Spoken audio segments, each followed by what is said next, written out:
My name is Jenna. I'm 29 years old, and for the last decade of my life, I have been the family punchline. I was the safe one, the quiet one, the one who never made a fuss. But on New Year's Eve, my mother leaned over a table covered in white linen and crystal, looked me dead in the eye, and whispered 8 words that burned my entire world to the ground. If you're listening to this, maybe you know what it feels like to be the black sheep. Maybe you know what it's like to sit in a room full of people who share your DNA but treat you like a stranger they tolerate out of charity. If you do, don't go anywhere, because I'm going to tell you exactly how I took my family's arrogance, wrapped it in legal paperwork, and used it to bankrupt their perfect little lives in exactly 7 days. It started at the Gilded Fork. You know, the type of place dim lighting, menus without prices, and waiters who look like they judge your credit score just by looking at your shoes. Everyone was dressed to the nines. My brother, Ryan, was wearing a suit that cost more than my first car. My dad, Martin, was holding court at the head of the table, swirling a glass of Pinot Noir and talking about market volatility. And my mother, she was glowing. She loves an audience. I actually thought this year might be different. I just gotten a promotion at my graphic design job. I had finally paid off my student loans. I felt steady. I felt like an adult.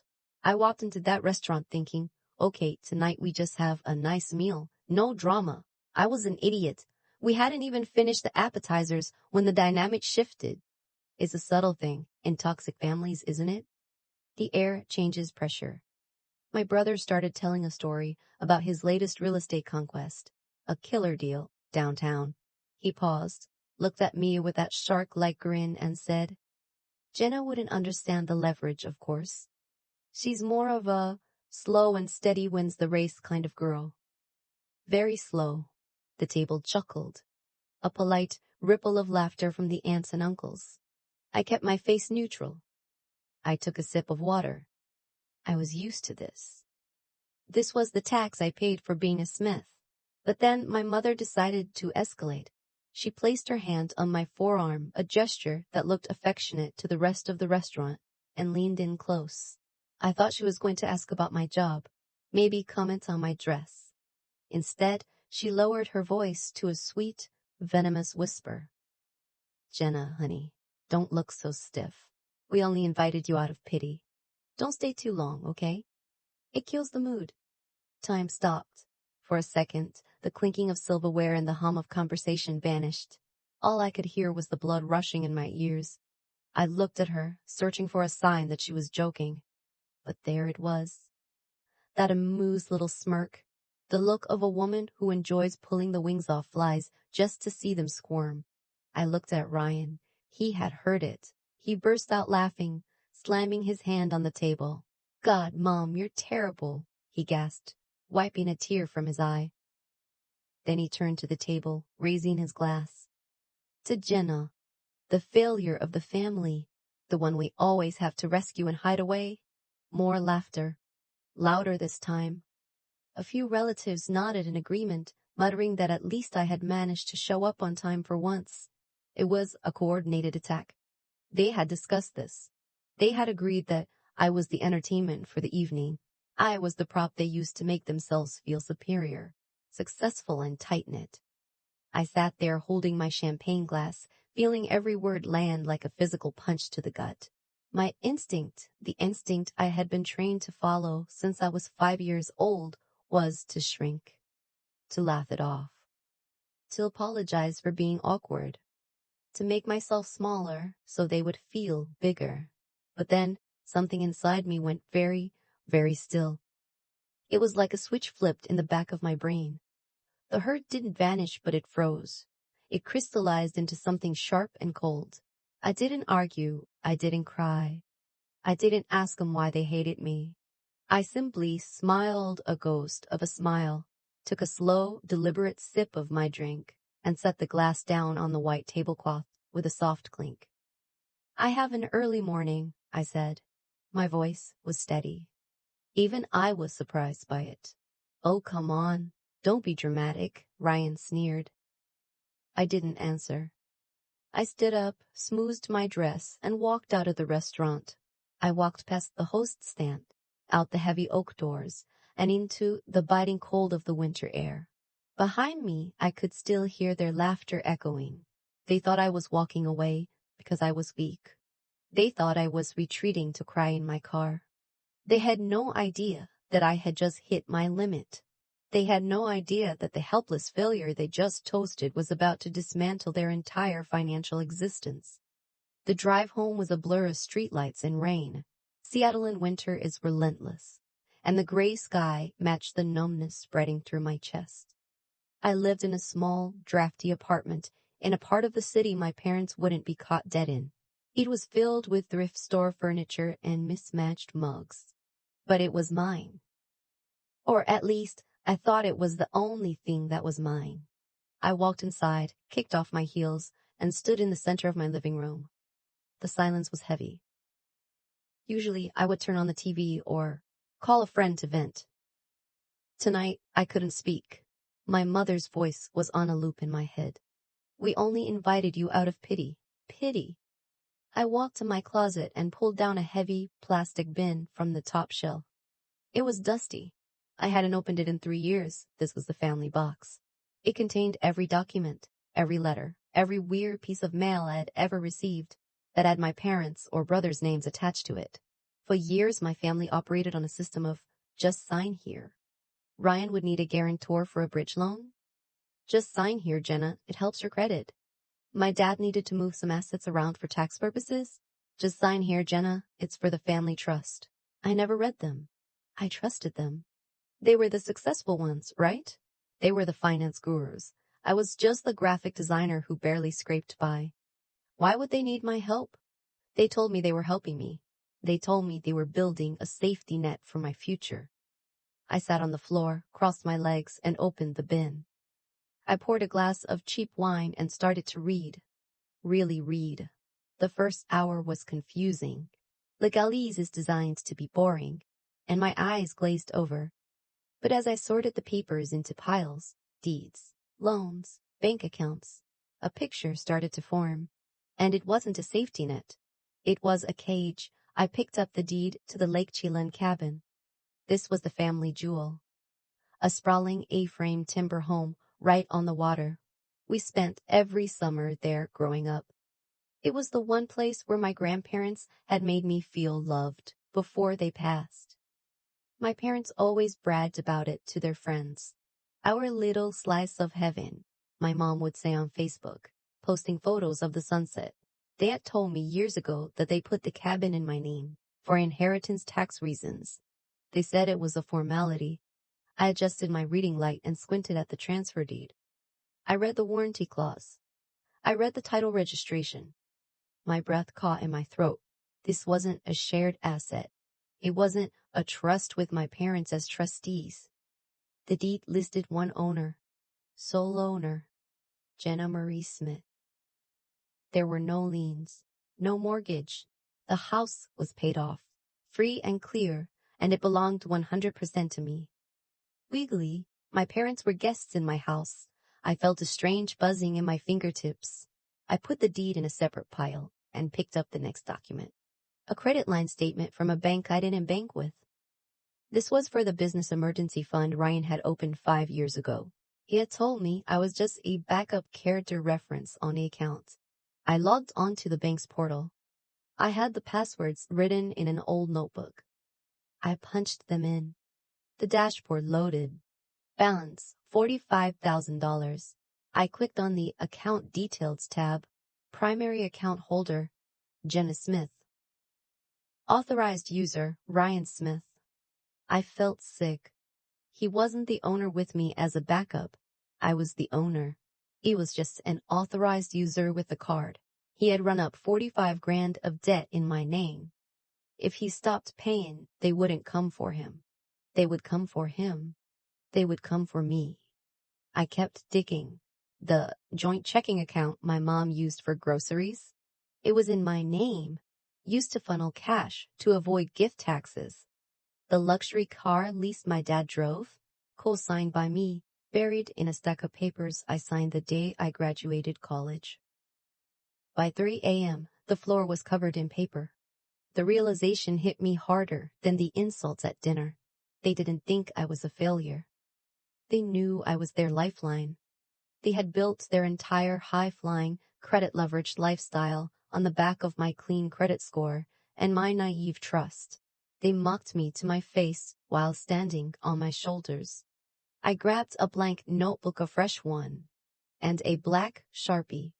I wrote 3 words at the top of the page: take it back. I didn't sleep that night. I watched the sun come up over the gray Seattle skyline, and for the first time in my life, I didn't feel small. I felt like a loaded gun. If you're ever going to go to war with narcissists, you need a general. You cannot do it alone because they will gaslight you until you think you're the crazy one. I needed someone cold, someone logical. I needed Maya. Maya was my college roommate, and she was the opposite of me. While I was drawing in sketchbooks, she was memorizing case law. She was now a shark at a downtown corporate law firm. We hadn't spoken in months, mostly because I was ashamed to tell her how much I let my family walk all over me. I texted her at 7 a.m. Emergency. I have paperwork. I think I own a house I didn't know I owned. Can I come in? She replied in 30 seconds. Be here at 9. Bring coffee. Walking into Maya's office felt like stepping into a fortress. Glass walls, polished steel, the smell of expensive espresso. I laid the folder on her desk. My hands were shaking. Jenna, breathe, she said, closing the door and flipping the blinds. Tell me everything. Don't leave out the ugly parts. So I did. I told her about the dinner, the pity invite, the laughter. Then I opened the folder. Maya didn't offer sympathy. She didn't hug me. She put on her glasses and went to work. She scanned the deed. She logged into the credit accounts. She reviewed the car lease. For 20 minutes, the only sound in the office was the rustling of paper and her typing furiously on her keyboard. Finally, she stopped. She took off her glasses and looked at me with a terrifyingly sharp grin. Okay, she said. Here is the situation. Your family has committed what we call constructive fraud in some areas, but mostly they've just been incredibly arrogant. They assumed you would never read this stuff. They assumed you would never challenge them. She tapped the deed to the cabin. This is the nuclear option. The house is yours, Jenna. Be simple, absolute. They have no legal claim to it. They've been paying the property taxes, which helps their case for constructive trust slightly, but the title is ironclad. If you want to sell it, you can sell it. Today. And the debt? I asked, my voice trembling. Ryan's 45 grand? That's trickier, Maya admitted. Since you signed the papers, the bank sees it as your debt. But since you are the primary account holder, you also have the power. You can freeze the account. You can close it to new charges. You can close it to new charges. You can cut off his supply. She leaned back in her chair. Here is the choice you have to make, Jenna. We can sue them. It will take years, it will cost a fortune, and it will be public. Or we can execute a hostile administrative takeover. We use their own paperwork against them. We sell the asset they love the most, the cabin, to pay off the debts they saddled you with. We clean your slate, and we leave them with nothing but their own names. I thought about the cabin. I thought about the summers there. The way the light hit the water. It was the only place I had ever been happy with them. But then I remembered the dinner. We only invited you out of pity. They had corrupted that memory too. They used that cabin as a stage to perform their perfect family act, while I was just a prop in the wings. Sell it, I said. Maya nodded. I was hoping you'd say that, because I have a client, a tech couple from California, who have been looking for a place on Lake Chelan for 6 months. Cash buyers. They want a quick close. No inspections. No drama. If we move now, we can have a contract signed in 48 hours. Do it, I said. And the accounts? Burn them, I said. Close everything. Freeze everything. I want my name off every single piece of paper that lives in their house. Maya pulled a fresh legal pad toward her. This is going to get ugly, Jenna. When you cut off a narcissist supply, they don't just get mad, they explode. Are you ready for that? I looked at the folder. I looked at the years of my life stolen in fine print. Like them explode, I said. I'm not the one who lit the fuse. The next 48 hours were a blur of adrenaline.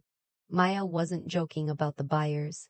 They were a young couple, obsessive about privacy, and they had more money than God. They didn't care about the furniture or the sentimental value. They wanted the land, the view, and the title. We met in a sterile conference room 2 days later. The couple, Mark and Sarah, were nice. They talked about turning the place into a digital detox retreat. I listened, nodded, and signed my name. Jenna Smith. Jenna Smith. Jenna Smith. With every signature, I felt a weight lifting off my shoulders. But I also felt a phantom pain. I was selling my childhood. I was selling the dock where my grandfather taught me to fish. But I realized, sitting in that cold chair, that the cabin of my memories was already gone. My parents had turned it into a status symbol. By selling it, I wasn't losing it. I was setting it free from their pretension. The sale price was staggering. Even after paying off the existing mortgage, which my parents had taken out in my name, naturally, and the closing costs. There was enough money left over to pay off Ryan's credit card debt, pay off my car, and still put a down payment on a house of my own. A real house. Not a family asset. When the final paper was signed, Mark shook my hand. We're heading up there this weekend to change the locks and start the remodel, he said. Excited to get started. Enjoy it, I said. And I meant it. I walked out of the lawyer's office and checked my watch. It was 2 p.m. on a Thursday. Step 1 was complete. The cabin was gone. My parents just didn't know it yet. Now for step 2. I went back to my apartment, made a pot of strong coffee, and sat down at my laptop. It was time to deal with the banks. This is the part nobody tells you about taking your power back. It's boring. It's hours of hold music. It's explaining your identity to fraud departments. But it is also deeply, deeply satisfying. I started with a family credit card, the one my mom used for her Nordstrom sprees. Hello, this is Citibank. How can I help you? Hi, my name is Jenna Smith. I'm the primary account holder. I need to report my card as compromised and close the account immediately. Certainly. I see there is a pending charge of $400 at a spa in downtown Seattle. Should I decline that? I smiled. My mom was at the spa right now. She was probably getting a facial, relaxing, thinking about how generous she was for inviting me to dinner. Yes, I said, decline it, and remove all authorized users. Done. The card is dead. Next, the business line of credit. Ryan's slush fund. I called the bank. I spoke to a risk officer. I told them I was dissolving my financial entanglements and wished to freeze the line of credit immediately. Ma'am, there is a balance. The officer warned. I will be paying off the balance via wire transfer tomorrow, I said, knowing the cabin money was coming. But I want the line frozen now. No new charges. Understood. Freezing it now. I went down the list. The joint checking account? Closed. The utility bills for the cabin? Cancelled. The streaming services, the wine club memberships, the auto pay for my dad's country club dues that was secretly routed through my account? Cancelled. Cancelled. Cancelled. It took 4 hours. By 6 p.m., I had severed every financial artery connecting me to my family. They were bleeding out, and they didn't even feel the cut yet.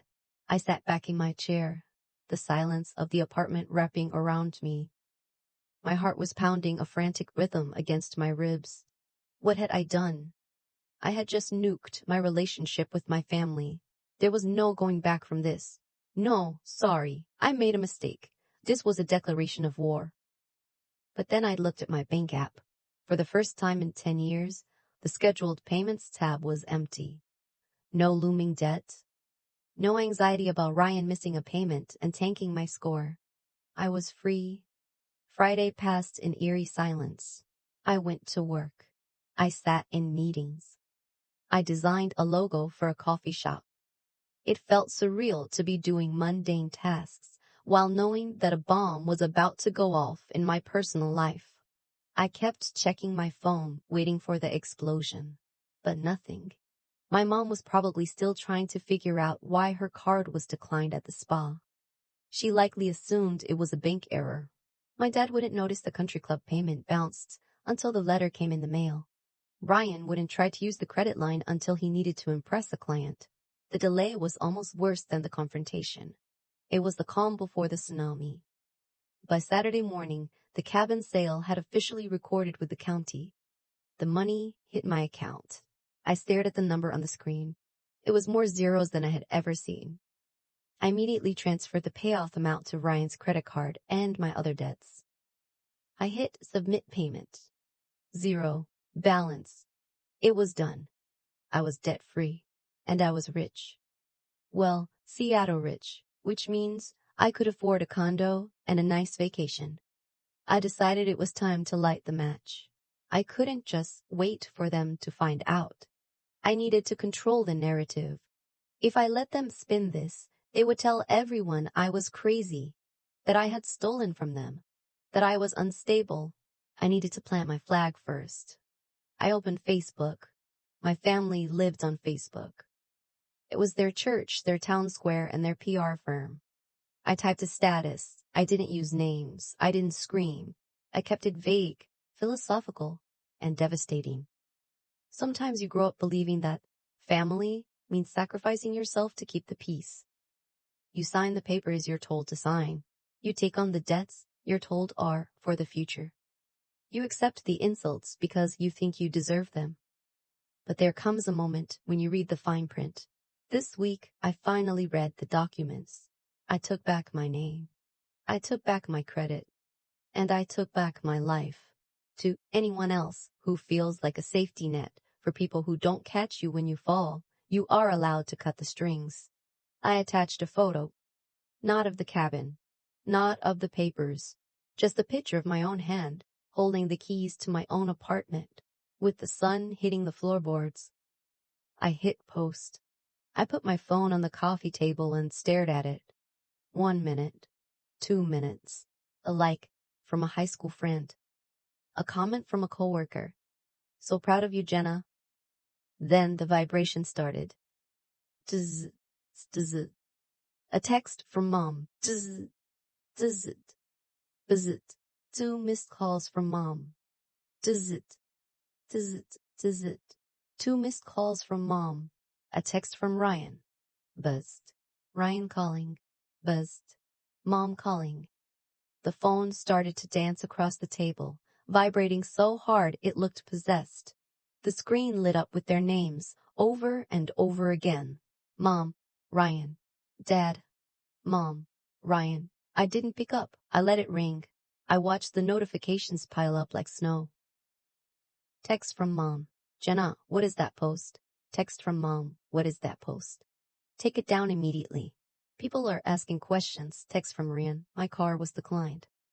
What the hell did you do? Pick up the phone.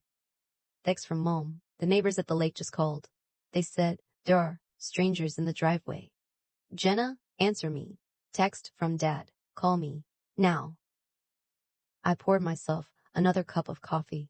I sat there, watching the panic unfold in real time. For 30 years, I had jumped every time that phone rang. I had scrambled to fix their problems.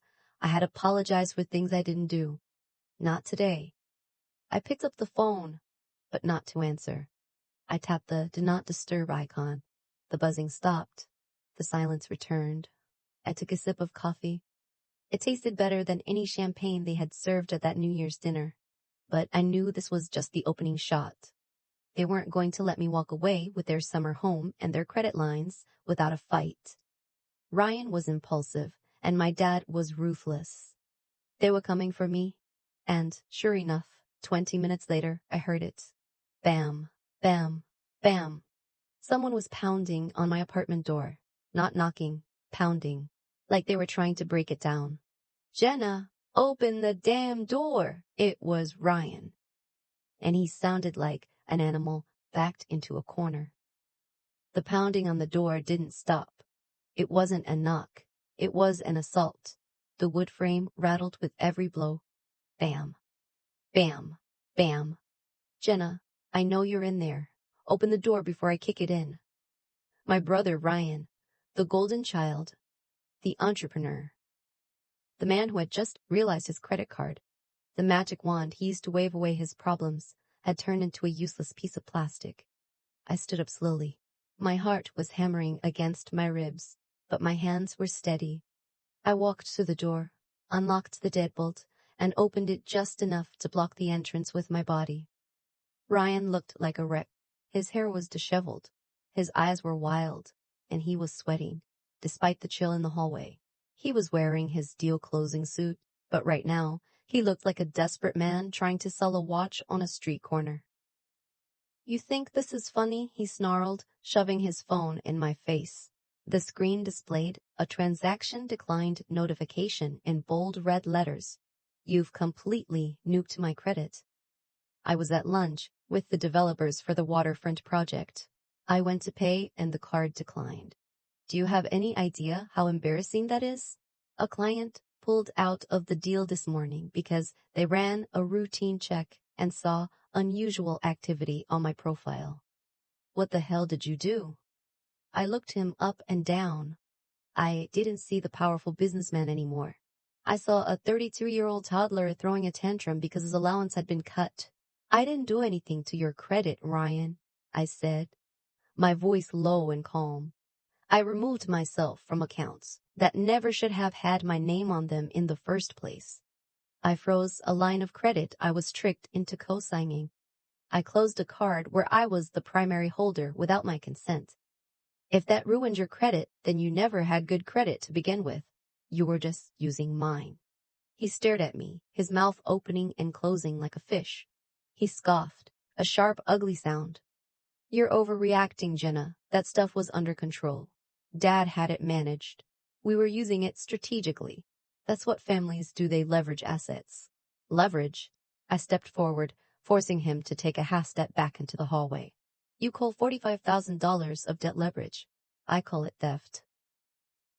"It was a bridge loan," he yelled, his voice echoing off the apartment walls. Neighbors were starting to peek out of their doors. He didn't care. I was going to pay it back after the harvest deal closed. "You're sabotaging me. You tanked my credit score. You ruined my summer plans. And now Mom is crying her eyes out because you're posting cryptic crap on Facebook." He pointed a finger in my face. "You're selfish. That's what you are. All because you couldn't handle one harmless joke at dinner." There it was, the justification. "It wasn't a joke when you called me a failure in front of everyone," I said, my voice turning to ice. "And these weren't just signatures. They were my life. You built your career on my financial grave, Ryan. And now you're mad because the corpse woke up." For a split second, I saw it. Guilt. It flickered behind his eyes. He knew. Deep down, he knew he had been using me. But narcissists can't hold on to guilt for long. It burns them. So he shoved it down and replaced it with anger. "Fine," he snapped, straightening his jacket. "You want to play it this way? I'm bringing Dad. He'll explain reality to you. You're in over your head, Jenna." He turned and stormed down the hallway, shouting into his phone as he went. I closed the door and locked it. I leaned my forehead against the cool wood and exhaled. I was shaking, but not from fear. From adrenaline. I had just stood up to the bully who had tormented me for decades, and the sky hadn't fallen. But he was right about one thing. Dad was coming. And Dad was a much more dangerous animal. Ryan was the storm, but Martin Smith, my father, was the flood. He didn't scream. He eroded you. An hour later, there was another knock. Precise. 3 raps. Knock, knock, knock. I opened the door. My dad stood there. He was wearing his cashmere overcoat, and his negotiation face calm, disappointed, and utterly patronizing. He didn't ask to come in. He just walked past me, scanning my tiny apartment with a look of mild distaste, and sat in the only decent chair I owned. He crossed his legs and folded his hands. I didn't offer him water. I didn't sit down. I stood by the door, arms crossed. Jenna, he began, his voice smooth as oil. Let's talk like adults. You've made some impulsive decisions in the last 48 hours. Ryan tells me you're hysterical. I'm here to fix it. I'm perfectly happy to talk like adults, I said. Adults read what they sign, Dad. Adults don't hide debts in their children's names. Adults don't tell their daughter a house is for her future and then act shocked when she sells it. His jaw tightened. The mask slipped, just for a fraction of a second. The cabin was a family asset. We managed it for you. You have no idea how to handle real estate or taxes. We stepped in to protect you. Putting it in your name was a tax strategy. Nothing more. It was never intended for you to liquidate it. No, I corrected him. You didn't step in to protect me. You stepped in to use me. If it was a family asset, why was my social security number the only one on the deed? Why was my credit score the one taking the hit for the mortgage? I walked over to the table and picked up the folder, the one Maya and I had prepared. I slid it across the coffee table toward him. Read it, I said. He opened the folder. He saw the copies of the deed. He saw the credit line statements with the highlighted primary holder fields. But then he saw the document that made the color drain from his face. It was a letter on thick, cream-colored stationery. The letterhead read, Law Offices of Harold Wheeler. Harold, my father's best friend. His personal attorney for 20 years. The man who knew where all the bodies were buried. My dad looked up at me, his eyes wide.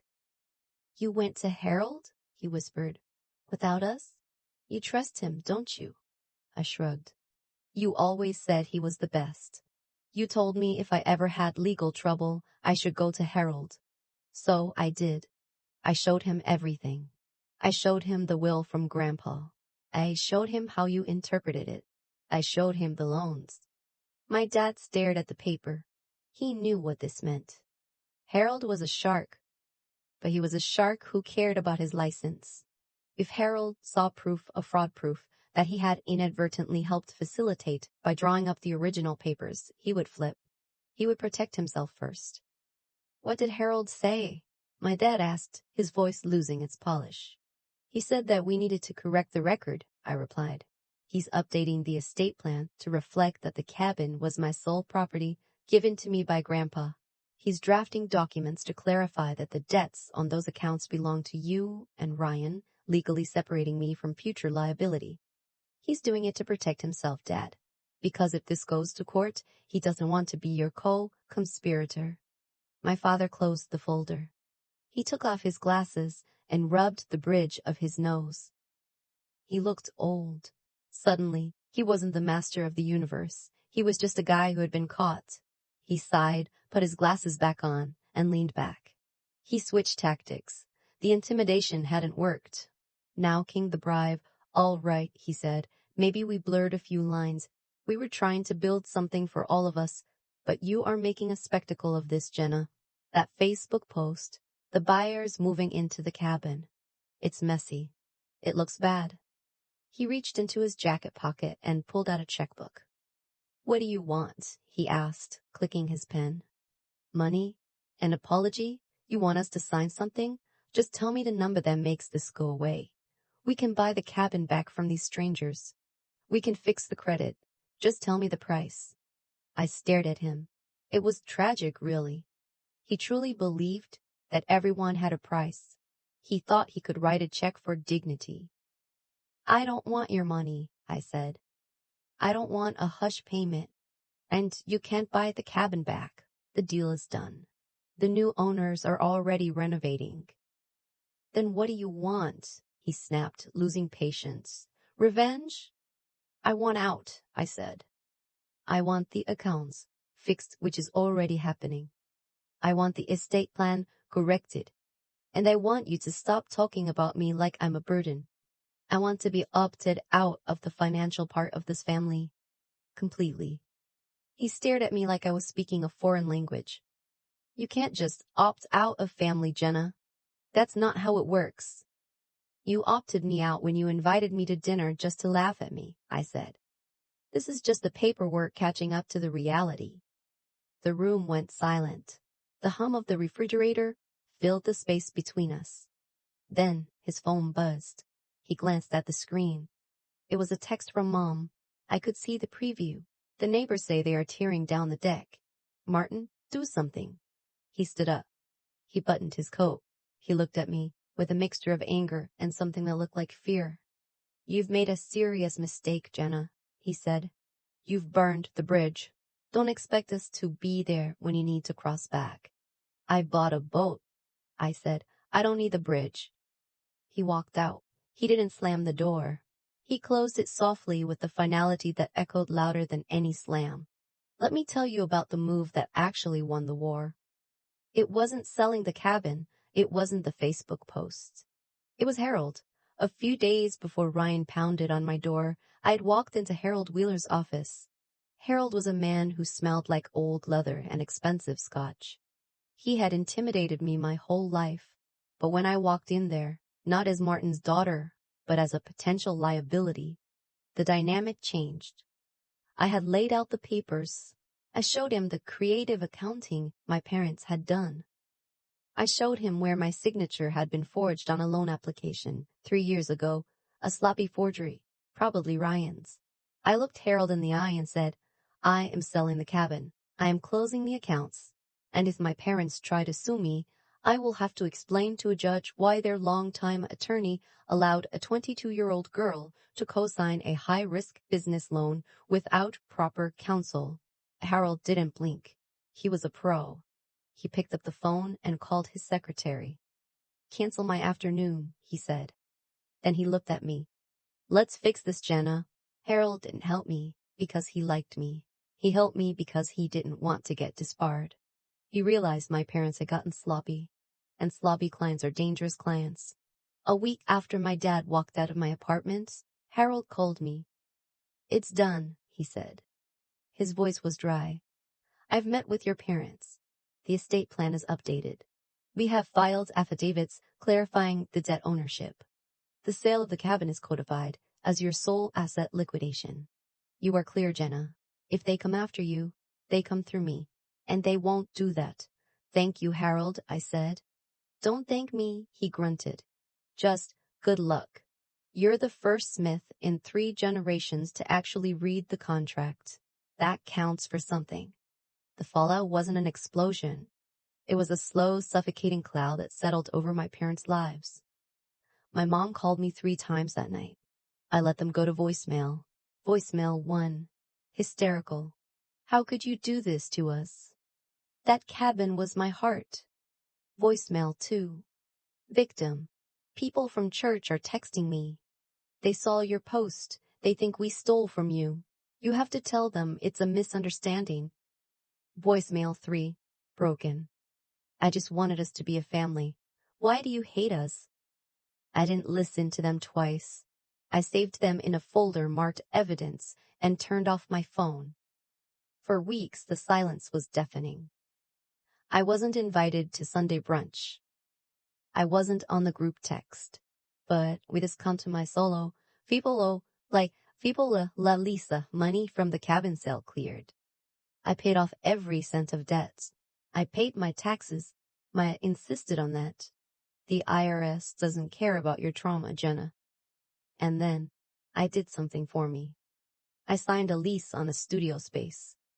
Not an apartment, a work studio. It was in an old industrial building with floor-to-ceiling windows and scuffed hardwood floors. It smelled like dust and potential. I moved my laptop, my sketch pads, and my design gear in there. For the first time, I wasn't working on the corner of a kitchen table. I had space. I had light. I had a door I could lock that no one else had a key to. The first time I sat in that studio listening to the rain hit the glass, I cried. Not sad tears, relief tears. I realized I had spent 29 years holding my breath, waiting for the other shoe to drop. Now, I was the one wearing the shoes. Back on the other side of town, the consequences were grinding my family down. Ryan had to downsize. Without the credit line, he couldn't float his lifestyle. He moved out of his sleek condo and into a generic townhouse. He lost a few clients who didn't like the instability rumbling around the Smith name. My dad kept his country club membership, but I heard through the grapevine that he was quieter now. He stopped bragging about his empire. He spent a lot of time in meetings with accountants, trying to untangle the mess he had made. And my mom? Her Facebook feed changed. The constant flow of perfect life photos stopped. She posted less. When she did, the captions were subdued. She couldn't post photos of the cabin anymore because strangers were living in it. The illusion had cracked. 6 weeks later, my mom texted me. Can we meet? Coffee? Just us. No, Dad. No, Ryan. I debated saying no, but I needed to see if it was real. We met at a neutral coffee shop, a loud, busy place where she couldn't make a scene. She looked smaller. Without the backdrop of her expensive house and her entourage, she looked like just a tired woman in a raincoat. We ordered. We sat. We stirred our drinks. I miss you, she said. I'm right here, I replied. I know, she said. She looked down at her hands. I'm sorry. I waited. I waited for the but. I'm sorry, but you overreacted. I'm sorry, but you overreacted. I'm sorry, but you hurt us. It didn't come. I'm sorry I laughed at dinner, she said softly. I'm sorry I made you feel small. And I'm sorry we signed your name. I told myself we were helping you. I told myself it was for your own good. But it was for us. It was always for us. It was the first honest thing she had said to me in years. Thank you, I said. I accept your apology. She looked up, hopeful. So, can we go back to how it was? I shook my head slowly. No, Mom. We can't go back. The version of me who signed whatever you put in front of her is gone. She doesn't exist anymore. I leaned in. If you want a relationship with me, it starts from scratch. No joint accounts, no favors, no guilt trips. You are my mother, not my banker, and I am not your safety net. If you can handle that, we can drink this coffee. If you can't, I'm walking out that door. She stared at me. She looked at the new strength in my face, the way I held myself. She realized she couldn't control me anymore. She picked up her coffee cup. Her hand was shaking slightly. Okay, she said. Okay, she said. It wasn't a movie ending. We didn't hug and cry. It was awkward. It was stiff. But it was real. We sat there for an hour talking about the weather, about my new studio, about harmless things. It was the first conversation we ever had where I wasn't afraid. My dad never apologized. We speak occasionally, stiff, formal conversations about the weather. Ryan still thinks I ruined his life, but he respects me now. Or maybe he fears me. Either way, he doesn't ask for favors. We aren't a warm, fuzzy family. There are cracks that will never heal. But there are also boundaries. Walls that I built, brick by brick, document by document. Here is the thing I wish someone had told me 10 years ago. The thing I want you to hear right now. Family is a heavy word. It is loaded with obligation and guilt and history. But sharing DNA with someone does not give them the right to consume you. It does not give them the right to your credit score, your savings, or your sanity. There is a difference between being loved and being used. Love protects you. Use endangers you. If you are sitting there right now, feeling that pit in your stomach, because you just signed something you didn't read to keep the peace, stop. If you are the safe one, the quiet one, the one they joke about at dinner, look up. You are not a safety net. You are not a punchline. You are the CEO of your own life, and it is time to audit the books. Go to the closet, pull out the box of papers, read the fine print, ask the uncomfortable questions, call the lawyer. It will be scary. They will scream. They will call you selfish. They will try to break you down. Let them. Because the silence on the other side of that conflict, the feeling of unlocking a door that is 100% yours, the feeling of knowing that no one can pull the rug out from under you ever again, it is worth every single battle. My name is Jenna. I took my name back, and if you're listening to this, maybe it's time you took yours back too.